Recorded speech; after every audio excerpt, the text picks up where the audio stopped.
Sadly, this sharp decline of drinking culture over the last decade or two have not shown an empowerment bestowed on our younger generations, but rather a withdrawal. A withdrawal from society, from community, and yes, from culture.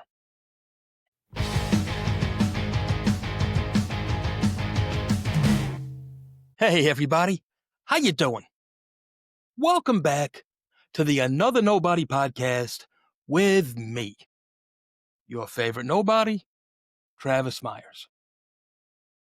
Today, all you got is me. It's just me today.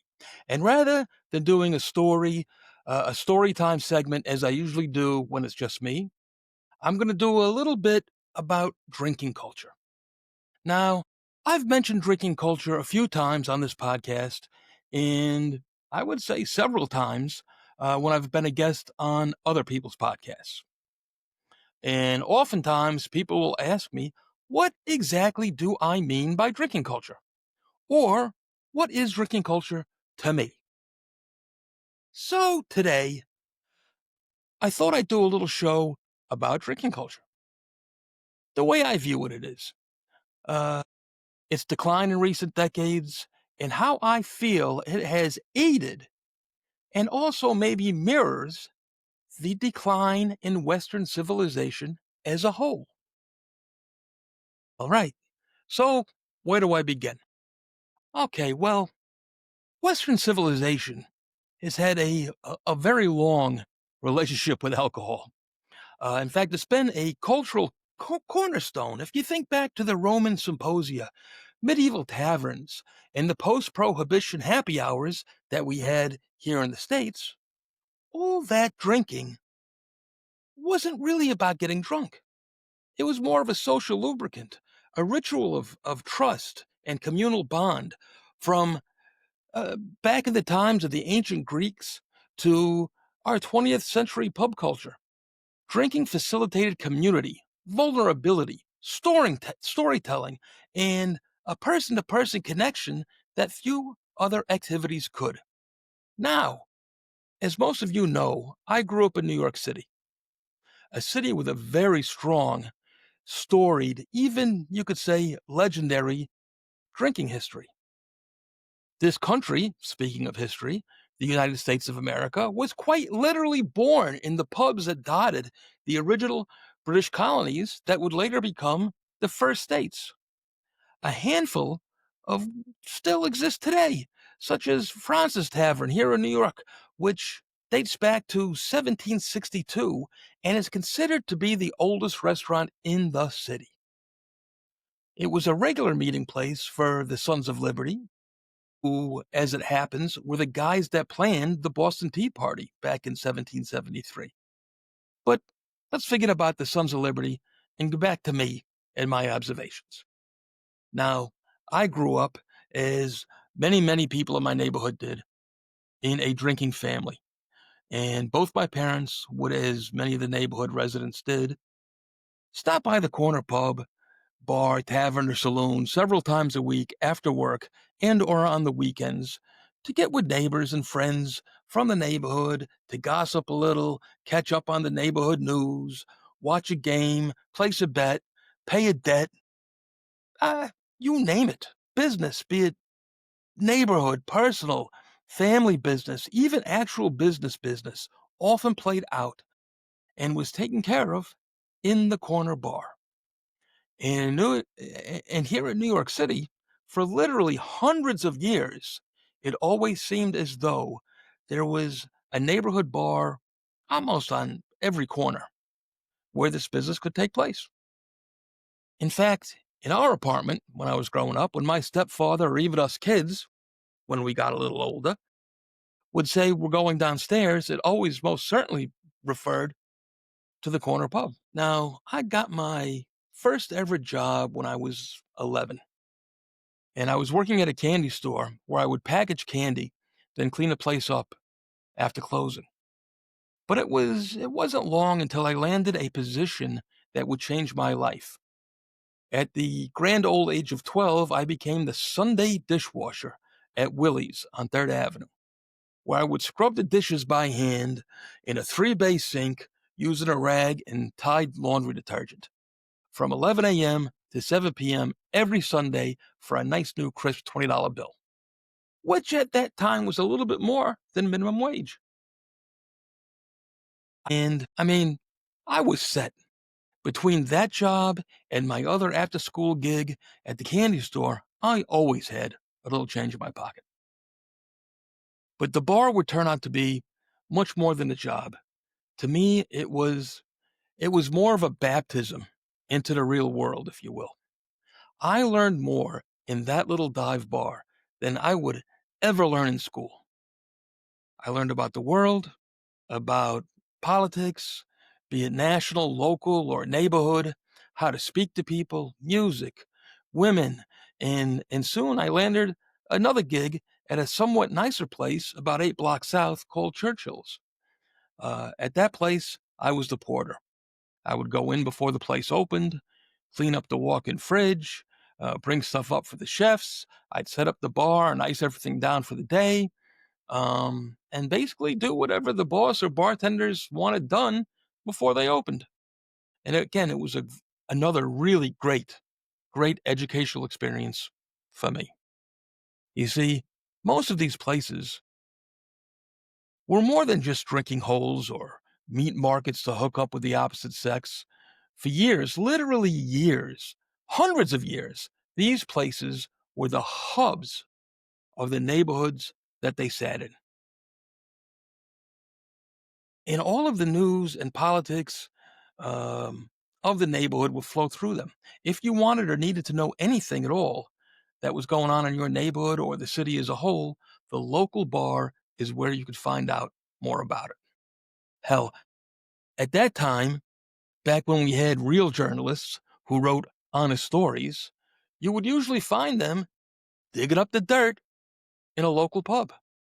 I mean, greats like, what's his name? Jimmy Breslin, all the way back to my good friend Alexander Hamilton, who founded the New York Post, got their news from the local pubs because that's where it all was. And this didn't just work that way here in New York, but all across America, in every city, every town, and every state, as well as all over Europe. See, the corner bar isn't an American invention, not by a long shot. It's been the Western world's meeting place, serving oftentimes almost as a living room of sorts for communities for hundreds and hundreds of years. All over Europe, every major decision was discussed and decided upon in a pub or a tavern. Wars, revolutions, weddings, business deals, sales, I don't know, you name it. It was most likely decided in a bar of some kind. So again, back to me now. So yes, for years, the street kids growing up in New York City, the bar was always like a home base for the neighborhood. It's where we learned about life, politics, the opposite sex, blah, blah, blah, blah, everything I just mentioned before, how to behave in public, how not to behave in public. All of this, which basically just boils down to human interaction, something that, in comparison, my generation and generations before mine, which all grew up without computers or smartphones, seem to excel in compared to many young people today who seem to want to bury their heads in their phones and on Netflix like ostriches rather than meet new people or have a conversation with a person they don't even know. Now, before I continue down this road, and while we're talking about bars, beers, and booze, let me take a minute to talk about one of my new favorite things. Right here, this stuff, Shanky's Whip. This, my friends, is some really great stuff. It's Irish whiskey with a little hint of vanilla, caramel, and cream. And I'm here to tell you, it's simply magic. So the next time you're raising a glass, please fill it with some Shanky's Whip and think of me, your favorite nobody, Travis Myers. That's good stuff. This is a 2024 American Eagle gold coin, which I bought along with several others last year. I'm very happy to report that its value has gone up over 40% in the first year. See, I was encouraged to buy some gold by a financial advisor friend who suggested I be more diversified with my investments. She said gold and silver was a very safe place to park some money, as well as a good hedge against inflation. So I took her advice, and all I can say is I wish I had bought more, as it's been so very, very good to us so far. Now, I purchased these gold coins from the good people over at stackingboise.com, who could not have been nicer, more knowledgeable, or more helpful. Now, I'm certainly no financial expert, but I will say from experience, if you're looking to make an investment, buy yourself some gold. And some real gold that you could hold in your hand, just like this coin you see here. And if you do, then do like I did and get with the good folks over at stackingboise.com. I'm telling you, they're good people, they took good care of me, and they'll take good care of you. Again, that's stackingboise.com. And hey, tell them Travis sent you. Listen up, this one's important. As a rule, I never stump for charities, because most of them don't hand out as much money as they collect, and that's a sad fact. But not Tunnel to Towers. These guys do the right thing. They have an A+ rating from Charity Watch, and a 4-star rating from Charity Navigator. That's like the #1 charity watchdog group, with over 93% going towards the families of veterans and first responders who have lost their lives in the line of duty. For only $11 a month, and it's easy. Just go to t2t.org. That's letter T, number 2, letter T.org, and hit the donate button. Do the right thing and do good for the families and the veterans and the first responders who do good by you. It's only $11 a month. Thanks, and all the best.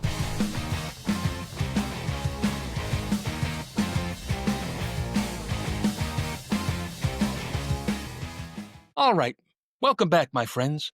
Now, before I continue,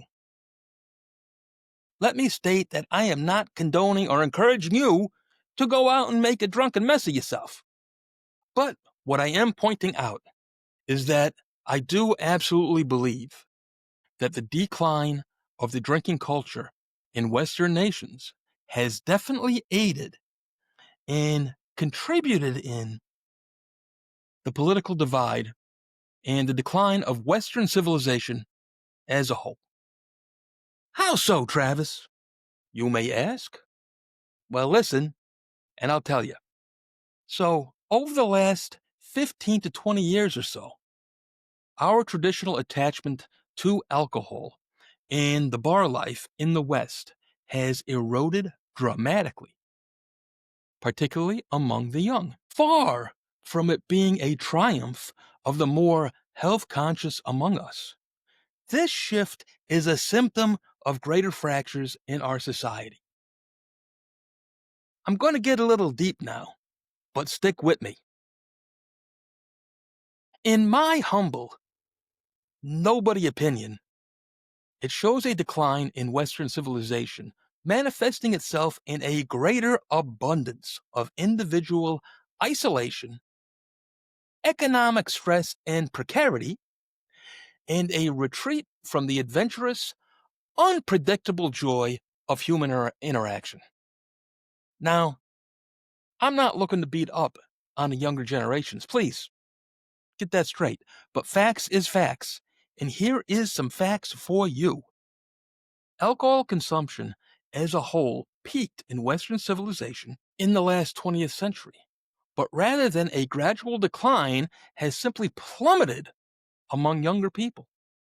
Here in the United States, adult drinking rates were 54% in 2024, the lowest in 90 years, which was back during the Great Depression times. It's down 72%, 72% among those under 35 years of age, compared to the same age group 20 years ago. Just 20 years ago. Now, this is not uniform, however. It's mostly Generation Z drinkers who have fallen off the boat and onto the wagon, followed by millennials. Gen Xers and boomers still love to bend the elbow on a fairly regular basis. And here is where I think we have a societal problem. Again, why?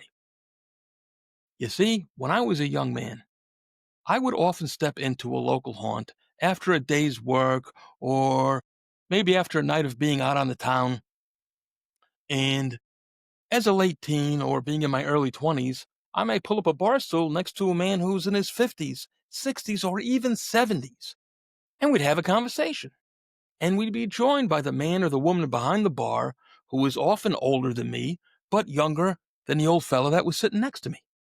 And here we would have three opinions from three different generations, three different walks of life about every possible topic under the sun.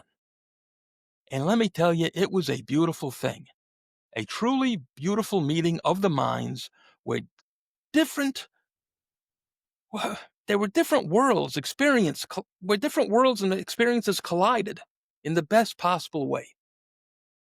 Here there was a true community being built, and the neighborhood being held together by this glue as we would respect one another, remember one another, possibly celebrate birthdays, weddings, and even wakes as the years went on. We became friends. We shared a community, a neighborhood, and a culture. Now, fast forward that scene of a much younger, much handsomer me in a local dive bar, so let's say the exact same scene around 2008, which was 25 years later. And next to nothing would be different. Other than, of course, I would be in my 40s, somewhat less attractive, and this time I'd probably be running the bar. But right around this time, the world as a whole, and in particular, Western societies, would see a shift in an unraveling of societal cohesion and community. A civilizational slump, if you will, began to take place just after the 2008 economic decline and the rise of technology, and more technological entertainment, which both priced out and sort of elbowed out the drinking culture and community that we're talking about here. Millennials were the generation that began this trend, opting to stay home and play video games. It was just cheaper, easier, and less of a commitment than going out for an evening to meet friends, or even better, meet strangers who would become new friends. The smartphone killed conversation, witty banter, and even manners by limiting text to under 140 characters. Pornography, something that once had to be sought out, was now omnipresent and seemed to satisfy most young men and even women enough that they would remain in pajama pants all day, every day, without even thinking about making an effort to remotely be more attractive to the opposite sex, and would turn millions of people into virtual hermits, living virtual realities at home rather than being out. Bars, pubs, taverns began shuttering their doors by the thousands all over the West. The United Kingdom saw more than 1,000 pubs close in 2024 alone. 1,000 pubs in 1 year. The organic bar scene, as anyone over 40 once knew it, has suffered considerably, all but killing face-to-face peer contact for half of millennials and most of Gen Z, who sadly prefer to scroll on TikTok or on Instagram in between gaming and online porn. A combination of weed and psych medications are now the new way to unwind. But unwind from what? A life of excessive leisure spent in sweatpants and pajamas? Too much Netflix? Too much DoorDash? Obesity is a plague. Anxiety, depression, self-loathing, and loneliness. So much loneliness. Shall I go on with this nonsense? No good, absolutely no good, can come from locking oneself away from the world and staring at screens for hours and hours at a time. And sadly, and I do mean sadly, the decline of drinking culture, which may sound good on paper, is far from good at all. It again is only a symptom of a once grand community, a community-oriented culture that now is in decline. Our younger generations have not inherited, nor do they know, the liberties we all once felt, spending our pay after a long week's worth of work on a few beers and some shots. That feeling a young man gets when he works up the nerve to ask a girl for her number and she says yes, or the feeling a young woman gets when she's approached by the fella she's been eyeing all evening. Because all they need to do today is swipe left or swipe right on their cold little phones for a yes or a no. What else? What else have they lost? Well, the art of conversation, the trust of their friends who see them both at their best and their worst, the bonds of friendship and community that come from being with people you can truly be yourself with, by sharing a drunken confession, a flirtatious comment given and taken without offense, and also to be put in your place and told to get over yourself when you're out of line. And even to the extent that things on occasion may get uncomfortable or even physical. Well, what do I say to that? Welcome to the real world. And yes, get over yourself. Sadly, this sharp decline of drinking culture over the last decade or two have not shown an empowerment bestowed on our younger generations, but rather a withdrawal. A withdrawal from society, from community, and yes, from culture. A denial of oneself, a loss of lust, a lust for fun, lust for adventure, love, in essence, a loss of the lust for life. And it breaks my heart to see so many great drinking establishments close their doors year after year over the past couple decades. But more than that, it breaks my heart to know that my grandchildren won't be able to drink in the same pubs and bars that my grandparents did. Because, yes, not that long ago, in every town and city in America, in every town and city across Europe, there were generations who shared two things: culture and community. Sure, there were still generational divides, political differences, disagreements of all sorts. But very rarely was there something that couldn't be agreed upon, or at least come to terms with, over a beer and a shot. So, maybe go grab one with someone soon. Or maybe go make a new friend. I guarantee someone is waiting for you, whether you know them or not. That's all I got for you. All the best, my friends.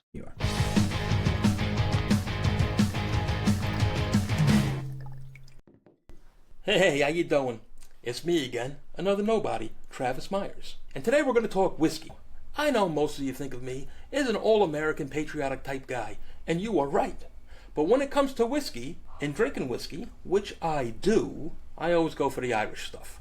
And my choice when it comes to the Irish stuff is Powers Irish Whiskey. Established back in 1791. It's a triple distilled, oak-aged whiskey. Powers is simply magic. It also happens to be the #1 selling whiskey in Ireland, which has got to say something, because if it's good enough for the Irish, it's good enough for you. So the next time you raise a glass, fill it with Powers, and think of me, another nobody, Travis Myers.